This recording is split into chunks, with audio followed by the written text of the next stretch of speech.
At ito na nga, meron akong ituturo na isang sikreto kung paano i-boost yung earnings ninyo dito kay Tangled. So, paano nga ba? So, panoorin nyo lang ng buo ang video na to. So, ayun guys, for today's video, mag-a-update lang tayo about kay Tangled. So, ulitin ko lang guys, no, nakapag-withdraw na tayo dito kay Tangled nakaraan. And ngayon nga ay umaarangkada na naman tayo. And looking forward na sa December or January, ayan, hoping na makapag-withdraw tayo ulit. Lalo pa ngayon na tumataas na yung value ng Milix. So, mga katanglers, yung Milix na tinatawag is yun po yung coins dito kay Tangled. And yung Milix na yan, pwede natin i-exchange into USDC or USDT. So, ayun guys, alam nyo ba na dumadami na yung mga Tangled users ngayon? Kasi nga, ito yung kagandahan kay Tangled. This application, itong si Tangled mga ma'am sir, uulitin ko, libre lang ito. Wala kayong babayaran na puhunan dito. So, kailangan lang talaga is consistency. Kailangan consistent tayo sa posting natin and then interaction sa mga kapwa natin, mga Tangled users. Meron akong ituturo na isang sikreto kung paano i-boost yung earnings ninyo dito kay Tangled. So, ayan, open ko lang muna yung account ko dito kay Tangled. So, ayan, makikita ninyo meron na tayong 8.2 million Milix na naman. Ayan, and that is equivalent to 1.69 USDC. Makikita nyo, guys, itong exchange. Ayan, naka-arrow up, 'di ba? So, pataas yung value ng Milix ngayon. And that's good news sa ating mga kapwa katanglers dito. So, ayan, punta lang muna tayo doon sa My Milix and sa ating dashboard kasi magta-transfer tayo ng earnings natin sa Reaction from Reaction wallets and affiliate wallets papunta sa primary. So, ayan, makikita nyo yung primary natin nasa 7.3M lang. So, dapat mga nasa 8 point something million Milix na siya. So, may mga kailangan tayong i-transfer. So, makikita ninyo, meron tayong reaction in affiliate dyan. May mga value. So, dadalhin or ita-transfer natin yan papunta ng primary. So, paano natin gagawin yun? Madali lang. Eto, punta lang tayo sa transfer. And then, click natin yan. Unahin natin i-transfer is yung affiliate.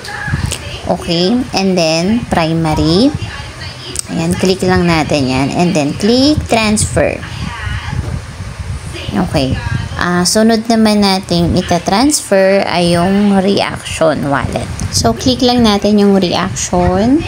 Ayan, papunta ng primary. And then, click natin yung amount. So, yung arrow up lang na yan yung pipindutin. Then, click transfer.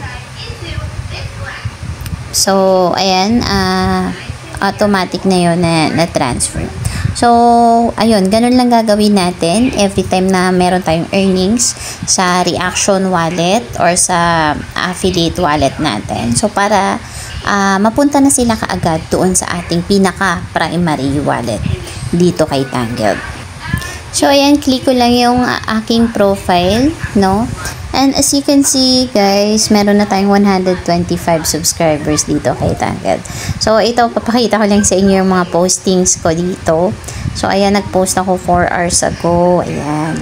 So, guys, kahit ano yung pwede nating ma-post dito kay Tangled. So, hindi lang yung mga, alam nyo na, yung mga ipinagbabawal ng mga image, ganyan.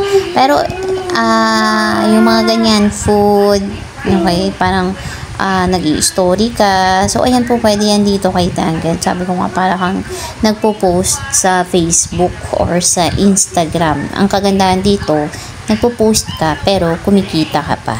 So, guys, ituturo ko sa inyo yung isang ginagawa ko para ma-boost yung earnings ko dito, no? Paano ko pinapataas yung earnings ko dito kay Tangled.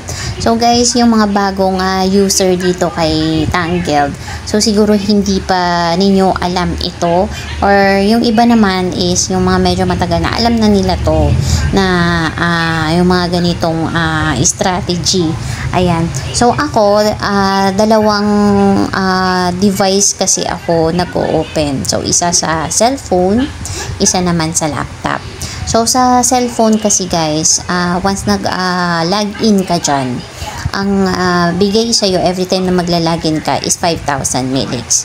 Compared kapag nasa laptop or computer ka maglalagin.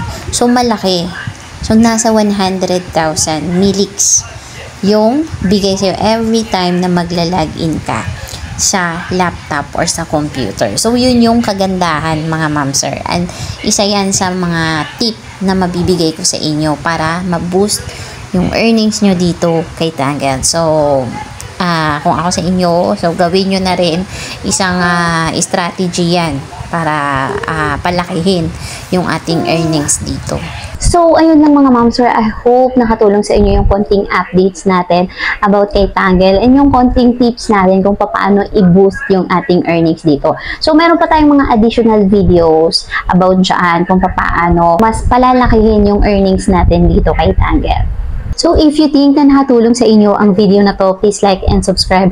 And hit nyo na rin po yung ating notification bell para lagi po kayong updated sa ating mga bagong video. So, yun lang mga ma'am sir. Have a nice day. Thank you for watching. And see you on my next video. Bye po!